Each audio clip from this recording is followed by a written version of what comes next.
Amidst the thunderous roar of engines and the whine of diving planes, the Battle of the Philippine Sea erupted into a ferocious sky war, a pivotal showdown in the vast Pacific theater of World War II.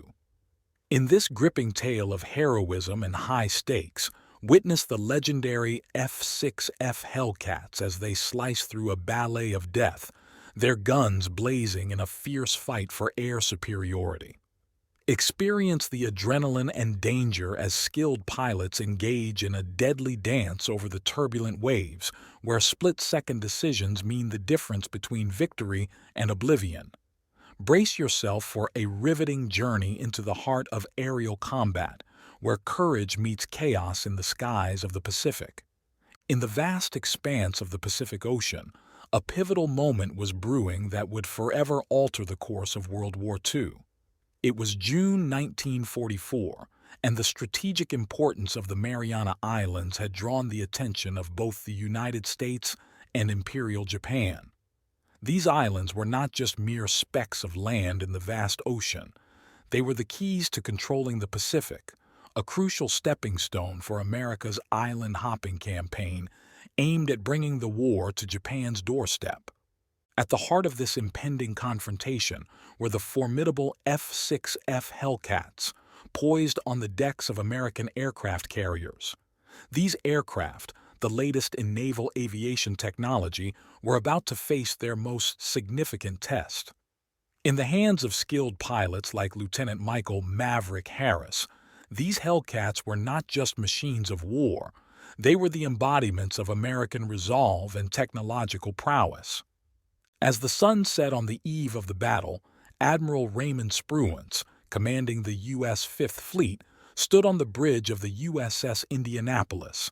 His eyes, hidden behind the glint of his glasses, scanned the horizon. Known for his cautious yet aggressive tactics, Spruance was acutely aware of the weight of the task ahead. His decisions in the next few days would not only determine the fate of thousands of sailors and airmen, but could also turn the tide of the war in the Pacific. Aboard the USS Enterprise, Vice Admiral Mark Mitcher reviewed the operational plans. Task Force 58, the main striking force of Spruance's Fifth Fleet, was under his command. Mitcher, a pioneer in naval aviation, understood that air superiority was the key to victory. His leadership would guide the Hellcats and their pilots into battle, where they would face the seasoned Japanese aviators. Below deck, Lieutenant Harris checked his Hellcat. The hum of the carrier was a familiar sound, a blend of machinery and human activity that formed the heartbeat of this floating airbase. Maverick, as his fellow pilots called him, was a picture of the quintessential American aviator, young, confident, and eager to prove his mettle against the Japanese. The loss of his family at Pearl Harbor had left a deep scar, fueling his determination to make every mission count. In the intelligence room, Ensign Emily "Shadow" Turner pored over the latest reconnaissance reports. Her role as a naval intelligence officer was crucial in providing the pilots with vital information about enemy movements and tactics. Shadow, with her keen analytical mind, represented the unsung heroes whose work behind the scenes was as vital as the actions of those on the front lines. Meanwhile, thousands of miles away, the Japanese forces were also in motion. Captain Hiroshi Takahashi, a seasoned pilot of the Imperial Japanese Navy, prepared his aircraft. Despite his inner turmoil over Japan's war strategy, his loyalty to his country was unwavering. Takahashi and his fellow pilots were determined to defend the Marianas, aware that losing these islands could spell disaster for Japan. Officer John "Gunny" Simmons meticulously inspected the Hellcats. As a veteran aircraft mechanic, he knew the importance of every bolt, every wire in these machines. The pilots' lives and the success of their missions depended on his expertise and attention to detail. Gunny's weathered hands, stained with oil and grease, were a testament to his years of service. He might not have been in the cockpit, but his contribution was just as critical to the war effort. The stage was set, and the players were ready. The Battle of the Philippine Sea was not just a confrontation of fleets and aircraft. It was a clash of strategies, technologies, and wills. In the American camp, the mood was a mixture of tension and determination. The Hellcats, lined up on the carrier decks under the moonlit sky, were silent sentinels awaiting their moment to soar into the annals of history. For Maverick, the upcoming battle was more than just a military engagement. It was a personal crusade. His thoughts drifted to his family, to that fateful day at Pearl Harbor. He knew the pain of loss, a feeling shared by many of his comrades. This battle was a chance for retribution, for justice. Shadow, amidst the charts and radio equipment, understood that the intelligence she provided could mean the difference between life and death, victory and defeat. Her role was to illuminate the shadowy world of enemy tactics, giving the American pilots an edge in the sky. Admiral Spruance, in his quiet, unassuming manner, contemplated the decisions ahead. He was not just planning a battle. He was orchestrating a symphony of naval might and air power, with each element needing to perform its part flawlessly.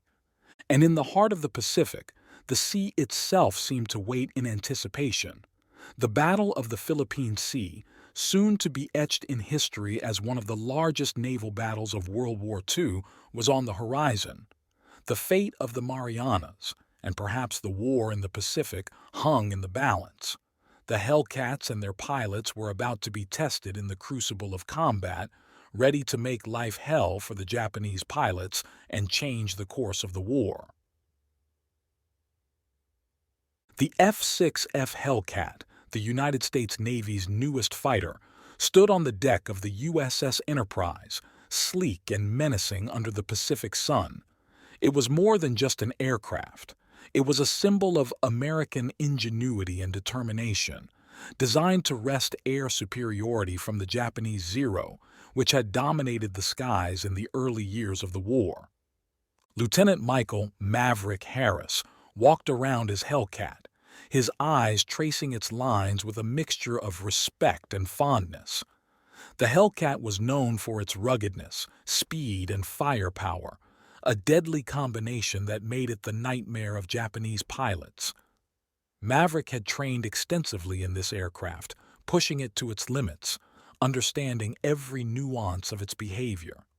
The bond between pilot and machine was profound. In the air, they were one entity, a fusion of human skill and mechanical prowess. In the ready room, other pilots gathered, each one preparing mentally for the mission ahead. They shared stories, strategies, and a few laughs, a brotherhood forged in the crucible of war. Among them was Maverick's wingman, Lieutenant Jack "Ripper" Johnson, a seasoned pilot whose humor never waned, even in the face of danger. Meanwhile, Ensign Emily "Shadow" Turner briefed the pilots. With maps and reconnaissance photos spread out before her, she detailed the expected Japanese positions and formations. Her briefing was precise and informative, designed to give the pilots an edge in the upcoming battle. Shadow's intelligence work was crucial. It turned the unknowns of the vast Pacific into tangible data that the pilots could use. As the briefing ended, the pilots filed out, each lost in his thoughts. Maverick paused for a moment, his mind racing with the information Shadow had provided. He knew the Japanese would fight fiercely to defend the Marianas. But he also knew that he and his fellow pilots had a secret weapon, the Hellcat. On the other side of the world, in Japan, Captain Hiroshi Takahashi prepared his own aircraft. The Japanese knew the Americans were coming, and they were ready to defend their positions with everything they had. Takahashi, an experienced pilot, respected his American adversaries but was determined to protect his homeland. Back on the Enterprise, Gunny Simmons and his team worked tirelessly in the hangar bay. They checked every Hellcat, ensuring that each aircraft was in peak condition. Gunny knew that the pilots' lives depended on the reliability of these machines. His experienced hands moved with a practiced ease, a dance he had performed countless times. As night fell on the Pacific, the mood on the Enterprise was a blend of anticipation and anxiety. The sailors and airmen knew that the next day would bring one of the largest battles of the Pacific War. They understood the stakes. Victory in the Marianas would bring the war closer to Japan's shores. Maverick lay in his bunk, staring at the ceiling. The image of his family, lost at Pearl Harbor, filled his thoughts. He knew that the upcoming battle was more than just a military engagement. It was a chance to honor their memory. The Hellcat, sitting silently on the deck, was ready. Its pilots, a group of brave men who had come from all walks of life to fight for their country, were ready. The stage was set for a confrontation that would echo through history. The Battle of the Philippine Sea was about to begin, and the Hellcats and their pilots were at the forefront, ready to etch their names into the annals of history. As dawn approached, the ship buzzed with activity. The deck crew, dressed in their colored jerseys, orchestrated the ballet of preparing the aircraft for launch. The roar of engines filled the air, a symphony of power and promise. The Hellcats, now alive and growling, awaited their turn to leap into the sky. Maverick climbed into his cockpit, strapping himself in. He felt the familiar rush, a mixture of adrenaline and focus. As he donned his helmet and pulled down his goggles, the world narrowed to the mission ahead. He fired up the Hellcat's engine, feeling the vibration through his seat, a raw power at his fingertips. Around him, other pilots did the same, each cocooned in their aircraft, alone with their thoughts and responsibilities. Maverick glanced over at Ripper, giving him a thumbs up. Ripper responded with his characteristic grin and a casual salute. The Hellcats, one by one, catapulted off the deck, soaring into the dawn sky. Maverick felt the rush of acceleration, the sudden lift as his aircraft left the carrier. He was airborne, the ocean a vast expanse below him, the sky an endless frontier ahead. As the Hellcats formed up, the sun crested the horizon, casting long shadows over the water. Maverick looked around at his squadron, a band of warriors in their flying machines, heading towards destiny. He thought of Shadow's briefing, the intelligence that had given them a map to victory. In those moments, as the Hellcats sped towards the enemy, there was a clarity of purpose. Each pilot knew his duty, understood the importance of the mission. They were not just fighting for control of the sky.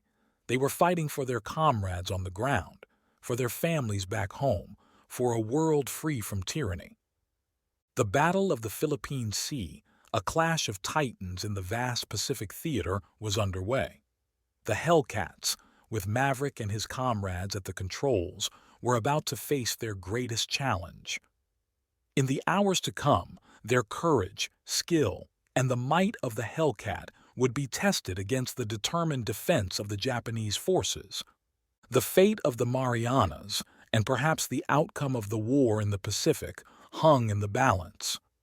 But as the sun rose higher, casting its light on the Hellcat streaking across the sky, there was a sense of resolve. This was their moment, their time to make history. Across the vast Pacific, on the other side of the approaching conflict, the Japanese forces were bracing for the inevitable confrontation. The Marianas were not just strategic outposts, they were symbols of the empire's reach and power. Losing them would be a devastating blow to Japanese morale and strategy.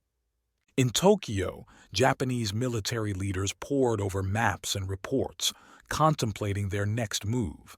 They were keenly aware of the American threat and understood that the Battle of the Philippine Sea would be a decisive moment in the Pacific War. The plan was to use their carrier-based aircraft to launch a preemptive strike against the American fleet, hoping to cripple it before it could launch its full might. Captain Hiroshi Takahashi, stationed on the aircraft carrier Taiho, was part of this intricate plan. He had experienced the changing tide of the war. witnessing the increasing prowess and determination of the American forces. Despite this, his resolve to defend his homeland was unshaken. Takahashi and his fellow pilots had been trained rigorously, prepared to face the formidable American air power. The Japanese strategy relied heavily on their skilled pilots and the quality of their aircraft, such as the infamous Zero. While not as advanced as the Hellcat, the Zero was still a formidable opponent in the hands of an experienced pilot like Takahashi. The Japanese had also learned from previous encounters, adapting their tactics to counter the American strengths.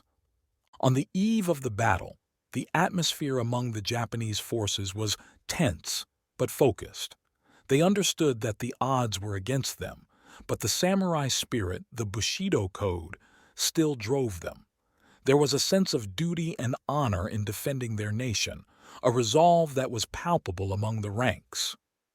As dawn approached, Takahashi and his fellow pilots prepared their aircraft. They painted the Hinomaru, the rising sun emblem, meticulously on their planes, a symbol of their allegiance and pride. There was a quiet determination in their movements, a contrast to the usual hubbub of the carrier deck. Meanwhile, the Japanese fleet, under the command of Vice Admiral Jisaburo Ozawa, maneuvered into position. Ozawa, a seasoned leader, was aware of the challenge ahead. He knew that his fleet was outnumbered and outgunned, but he also believed in the skill and bravery of his men. The plan was to engage the Americans on their terms, using their carrier aircraft to deliver decisive blows. As the Japanese carriers launched their planes, Takahashi climbed into his cockpit, his face set in a mask of concentration. He thought of his family back home, of the country he was fighting for. He knew that the coming battle would be fierce, but he was ready to do his duty. In the command center of the Taiho, orders were given and strategies were discussed. The Japanese knew that their success depended on the element of surprise and the effectiveness of their initial strikes. Every pilot, every crew member had a role to play in this intricate dance of naval warfare. As Takahashi's aircraft joined the formation, the Japanese fleet moved stealthily through the Pacific waters. The sun began to rise, casting its light on a sea that was about to become a battleground. The stage was set for one of the largest naval conflicts in history. The Japanese plan was in motion, a plan that hinged on skill, courage, and a bit of fortune. They hoped to catch the Americans off guard, to deliver a blow that would turn the tide in their favor. The pilots, including Takahashi, were the spearhead of this plan. They were not just defending their carriers, they were fighting for the empire, for a vision of their nation's future. In the cockpits of their aircraft, the Japanese pilots went through their final checks. They were warriors of the sky, trained to face death without fear. The Zeros, although outmatched in some aspects by the Hellcats, were still deadly in aerial combat. Their maneuverability and the skill of their pilots made them formidable opponents. As the aircraft soared into the dawn sky, the pilots focused on their mission. They knew the Americans were coming, with their powerful fleet and formidable air power. But they also knew that surprise and tactical ingenuity could tip the scales in their favor. Back on the Taiho and other carriers, the crews watched their aircraft disappear into the horizon. They were well aware of the Hellcats' reputation, of the American pilots' skill. Yet, there was a belief in their own capabilities, a trust in the strategies laid out by their commanders. Vice Admiral Ozawa, overseeing the operation, understood the stakes. He was not just fighting a battle. He was part of a larger struggle for the Pacific. The outcome of this confrontation would have far-reaching implications for the war and for Japan. As the Japanese planes neared their target, the tension was palpable. The pilots, including Takahashi, were about to engage in a battle that would test their training, their resolve, and their very lives. The Battle of the Philippine Sea was not just a clash of fleets. It was a clash of wills, of differing visions for the future of the Pacific. The sun rose higher, casting its light on a day that would be remembered in history. For Takahashi and his comrades, this was their moment to defend their homeland, to challenge the might of the American fleet. The skies over the Philippine Sea were about to witness a battle of epic proportions, where strategy, skill, and courage would collide in a fight that would shape the course of the war in the Pacific. On the eve of the Battle of the Philippine Sea, the atmosphere aboard the American and Japanese fleets was a study in contrasts, yet united by a common thread of anticipation and the gravity of the impending conflict. The American fleet, steaming towards the Marianas, was a hive of activity. On the USS Enterprise, the air was thick with a mix of tension and resolve. The crew, aware of the stakes, worked diligently, ensuring that every system, every weapon, and every aircraft, including the formidable F6F Hellcats, was in top condition for the battle ahead. Lieutenant Michael Maverick Harris spent the evening in the ready room, poring over maps and intelligence reports provided by Ensign Emily Shadow Turner. The details of Japanese fleet positions, potential strategies, and the latest weather reports were all factors that would play into the next day's engagements. Maverick, his mind racing with tactics and scenarios, felt a blend of eagerness and solemnity. This was what he had trained for, yet the enormity of the battle ahead was not lost on him. Elsewhere on the ship, Petty Officer John "Gunny" Simmons and his team worked tirelessly. The Hellcats were their charges, and every mechanic knew that the pilots' lives depended as much on their skill and dedication as on their own. Gunny, a veteran of many battles, felt a paternal pride in each aircraft that rolled out of his hangar, pristine and ready for combat. As night fell, the ship's chaplain held a service on the deck. Many of the crew, regardless of their faith or beliefs, gathered to seek a moment of peace and reflection. The quiet words spoken under the stars offered a brief respite from the impending chaos of war. Meanwhile, aboard the Japanese carrier Taiho, the mood was somber yet determined. Captain Hiroshi Takahashi, along with his fellow pilots, attended a final briefing by their commanders. The plan was audacious, a bold strike against the powerful American fleet. The room was filled with a sense of solemn duty. Each pilot understood the gravity of the task ahead and the importance of their mission for Japan's war effort. After the briefing, Takahashi found a quiet corner on the deck, looking out over the dark expanse of the Pacific. He thought of his family, his home, and the many comrades he had lost in the war's brutal progress. For him and many others, this battle was not just a military operation. It was a defense of their homeland, a fight for the very essence of their nation. Back on the American side, Admiral Raymond Spruance and Vice Admiral Mark Mitcher held a final meeting to discuss the battle plan. Their strategy was to use their superior air power, spearheaded by the Hellcats, to achieve air superiority and then target the Japanese fleet. The mood in the room was focused. These were men accustomed to the burdens of command, aware that their decisions would not only shape the outcome of the battle, but also the lives of thousands under their charge. As the hours ticked down, both fleets made their final preparations. The American pilots, including Maverick and his wingman, Lieutenant Jack "Ripper" Johnson, checked their equipment, went over their flight plans, and tried to catch some sleep. In their bunks, amidst the gentle rocking of the ship, they were alone with their thoughts, the anticipation of combat a constant companion. On the Japanese side, the pilots performed their pre-flight rituals. Some prayed, others wrote letters home, and some sat in quiet contemplation.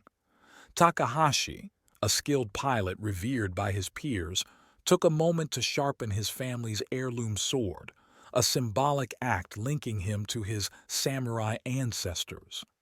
It was a reminder of the honor and duty that guided him. In these final hours, The enormity of what was to come hung heavily over both fleets. The Pacific Ocean, a vast and indifferent expanse, was about to become the stage for one of the greatest naval battles in history.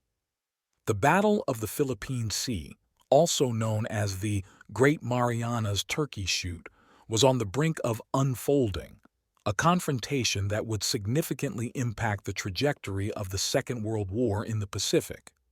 As dawn approached, a sense of inevitability settled over the sailors and airmen. They were about to be tested in ways many had never experienced before. For some, this battle would be their first taste of combat. For others, it was another chapter in a long and grueling war. But for all, it was a moment that would define their lives, a day that would be remembered and recounted in the annals of history. The sun began to rise, casting its first light on a day that would be marked by bravery, tragedy, and monumental struggle. The stage was set, the actors in place, and the opening act of the Battle of the Philippine Sea was about to begin. As the first light of dawn broke over the Pacific, the tension aboard the American and Japanese fleets was palpable. The vast expanse of ocean that separated the two forces was about to shrink rapidly as they moved into combat positions. The first phase of the Battle of the Philippine Sea commenced with American reconnaissance aircraft taking to the skies. Their mission was to locate the Japanese fleet, a task that would set the stage for the subsequent aerial engagements. As they flew over the expansive ocean, the pilots understood that finding the Japanese amidst this vastness was like searching for a needle in a haystack. Meanwhile, aboard the USS Enterprise, Lieutenant Michael Maverick Harris and his squadron prepared for launch. The powerful engines of the F6F Hellcats roared to life, the sound echoing across the deck. One by one, the Hellcats catapulted off the carrier, ascending into the morning sky, their pilots focused and ready for the impending battle. The first contact between American and Japanese aircraft was sudden and fierce. Maverick, leading his squadron, spotted a group of Japanese Zeros and immediately signaled his pilots to engage. The sky above the Pacific turned into a chaotic battlefield, filled with the roar of engines, the rat-tat-tat of machine guns, and the whistling of aircraft diving and climbing in dogfights. Maverick maneuvered his Hellcat with precision, engaging a Japanese Zero in a deadly dance. The Zero, agile and quick, was a worthy opponent, but the Hellcat's superior firepower and armor soon tipped the scales. With a well-aimed burst, Maverick sent the Zero spiraling into the ocean, marking his first victory of the day. As more aircraft joined the fray, the battle for air superiority intensified. The sky was filled with American Hellcats and dive bombers, clashing with Japanese Zeros and fighter aircraft. The Americans, leveraging the Hellcats' robustness and firepower, gradually began to dominate the aerial battle. The Japanese pilots fought valiantly, but they were increasingly outmatched both in terms of equipment and numbers. On the Japanese carrier Taiho, Captain Hiroshi Takahashi witnessed the ferocity of the American attack. He quickly took to the air, joining the desperate struggle to defend his fleet. In the cockpit of his Zero, Takahashi exhibited the skill and bravery that made him a respected pilot.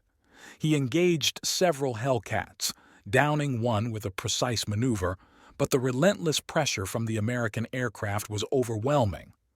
The turning point in the aerial battle came when American dive bombers, having gained altitude advantage, began their descent towards the Japanese fleet.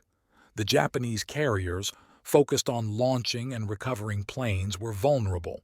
The dive bombers, with their lethal payloads, dove towards their targets, releasing their bombs with deadly accuracy. The Japanese carriers, caught in the fury of the American attack, scrambled to respond. Anti-aircraft guns blazed, and fighter planes hurriedly took off to intercept the bombers. But the coordination and timing of the American attack were impeccable. Explosions rocked the Japanese carriers as bombs found their marks, sending plumes of smoke and fire into the sky. Captain Takahashi, seeing the plight of his fleet, dove into the melee, attacking the dive bombers with a ferocity born of desperation.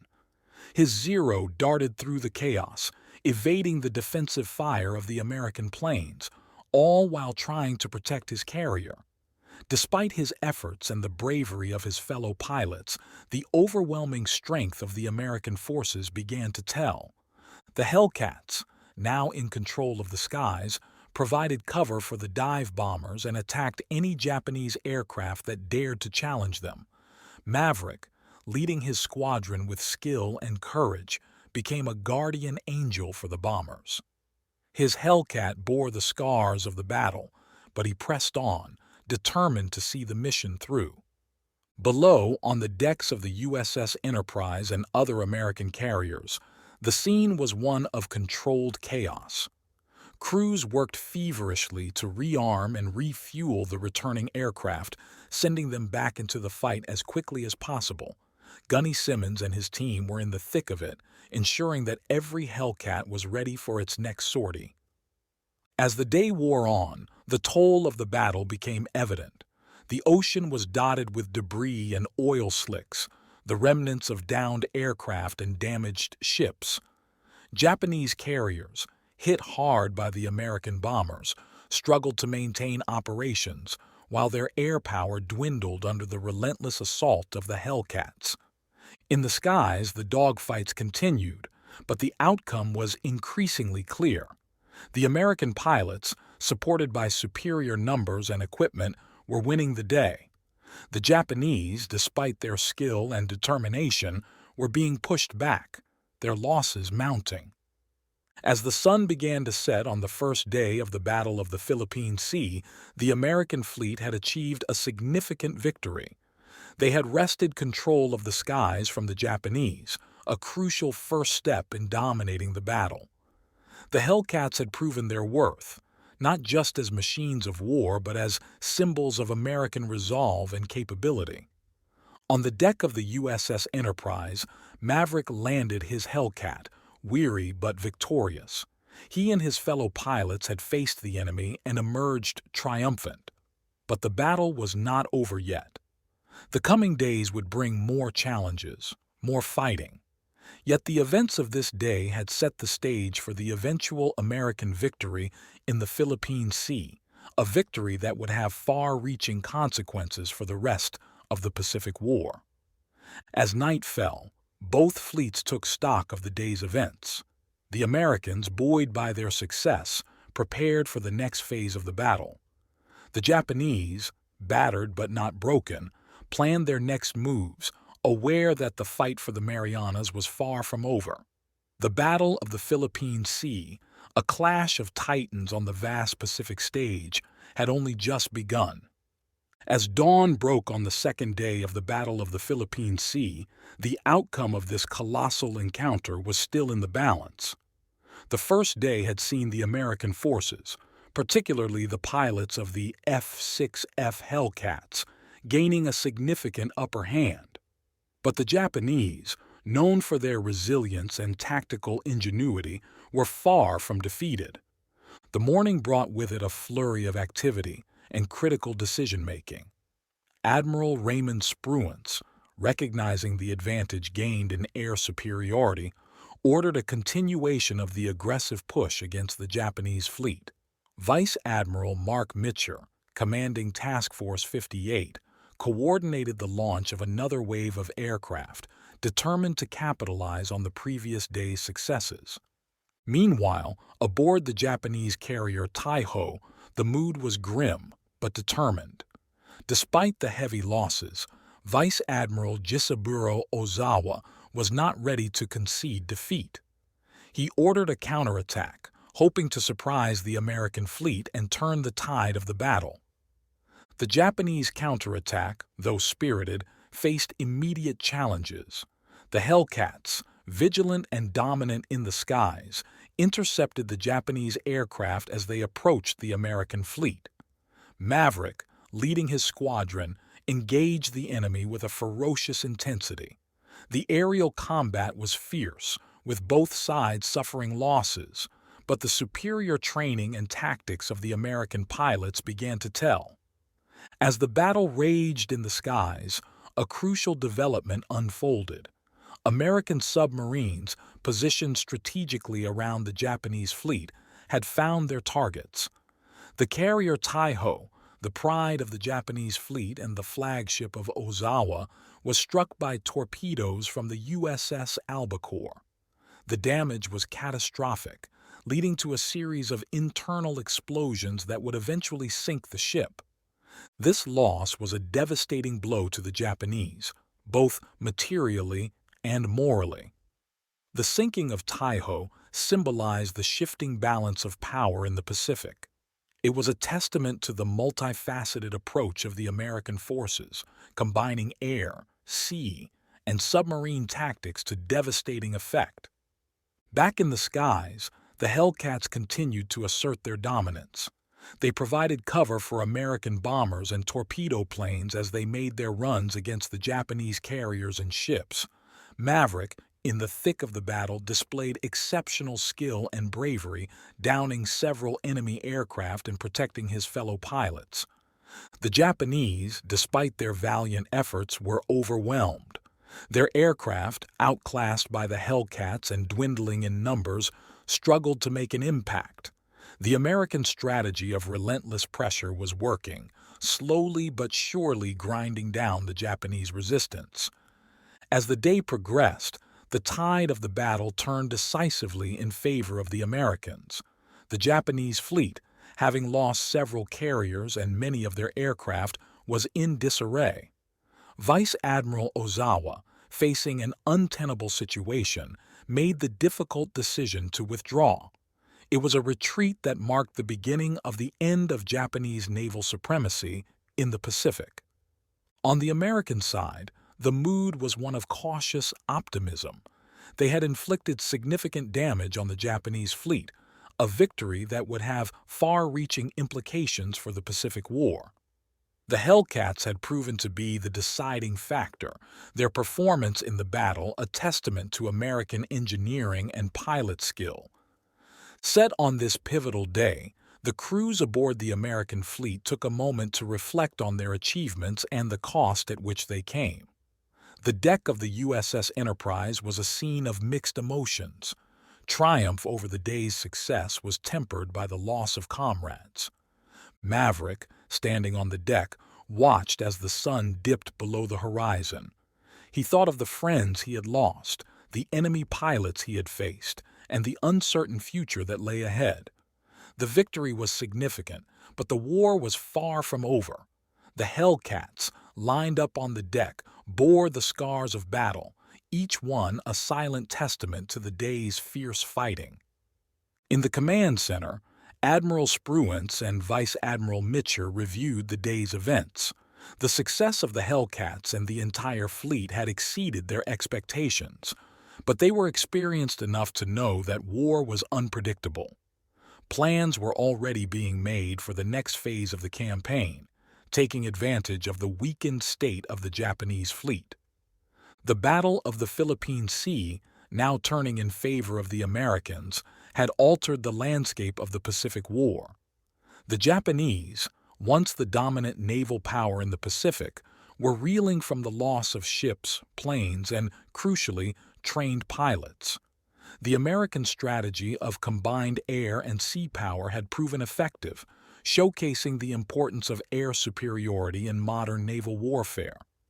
As night enveloped the Pacific, the American pilots, including Maverick, prepared for the possibility of further engagements.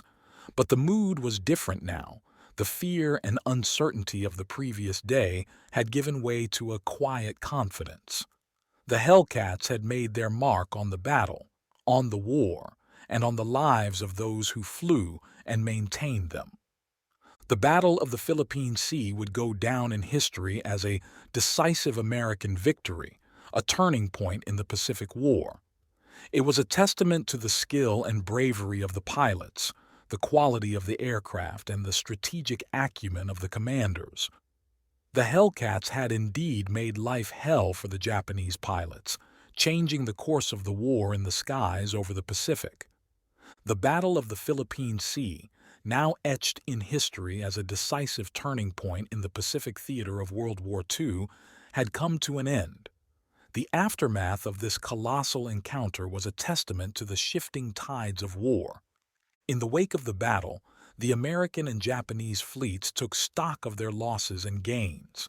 The American forces, particularly the aviators of the F6F Hellcats, had emerged with a resounding victory, having decimated a significant portion of the Japanese air power and inflicted critical damage on their naval capabilities.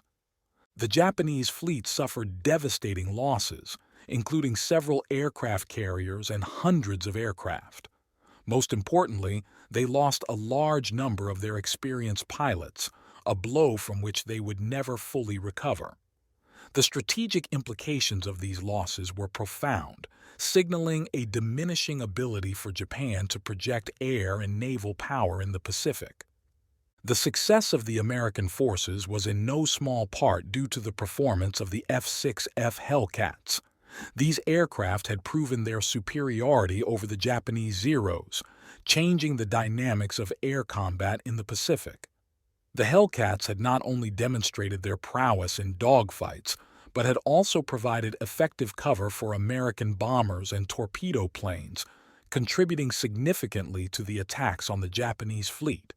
Lieutenant Michael "Maverick" Harris and his fellow Hellcat pilots were hailed as heroes upon their return to the USS Enterprise. Their bravery and skill in the face of formidable odds were celebrated, and their stories would be told as examples of American tenacity and martial prowess. The Battle of the Philippine Sea had far-reaching consequences for the Pacific War. It marked the end of Japanese naval supremacy in the region and paved the way for the American island-hopping campaign to proceed with less resistance. The victory allowed the United States to gain a strategic foothold in the Marianas, providing a base for launching further operations, including the eventual bombing of the Japanese mainland. For Japan, the defeat was a significant setback. It constrained their defensive capabilities and limited their ability to disrupt American operations. The loss of skilled pilots and aircraft exacerbated the situation, leaving Japan increasingly vulnerable to American air and naval power. As the USS Enterprise and its task force sailed away from the battleground, there was time for reflection among the crew. The victory was significant, but it had come at a cost. The faces of friends lost in battle lingered in the minds of the sailors and pilots, a solemn reminder of the price of war. Maverick, standing on the deck, looked out over the expanse of the ocean, his thoughts a mix of triumph and sorrow.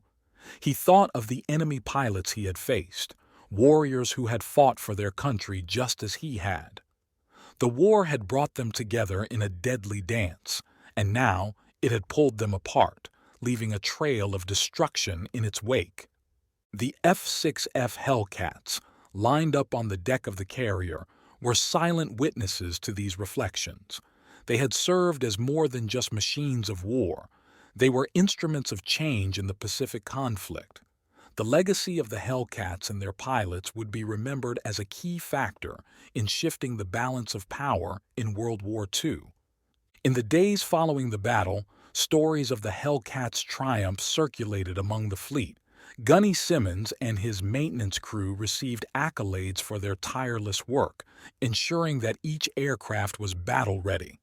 Their behind-the-scenes efforts were a crucial part of the Hellcats' success. The victory in the Philippine Sea also had significant strategic and political implications. It bolstered the morale of the Allied forces and proved the effectiveness of American military strategy and technology. The battle was a clear demonstration of the United States' growing dominance in the Pacific and a warning to Japan of the increasing futility of their resistance. The American command, including Admiral Spruance and Vice Admiral Mitcher, analyzed the outcomes of the battle to refine their strategies for the upcoming campaigns. The lessons learned in the Philippine Sea would inform their approach in future battles as they moved closer to Japan. As the Enterprise sailed towards its next mission, the crew and pilots took with them the memories of the Battle of the Philippine Sea. For many, it was a defining moment in their lives, a time when their limits were tested and their courage affirmed. Maverick, like many others, would carry the experiences of the battle with him for the rest of his life.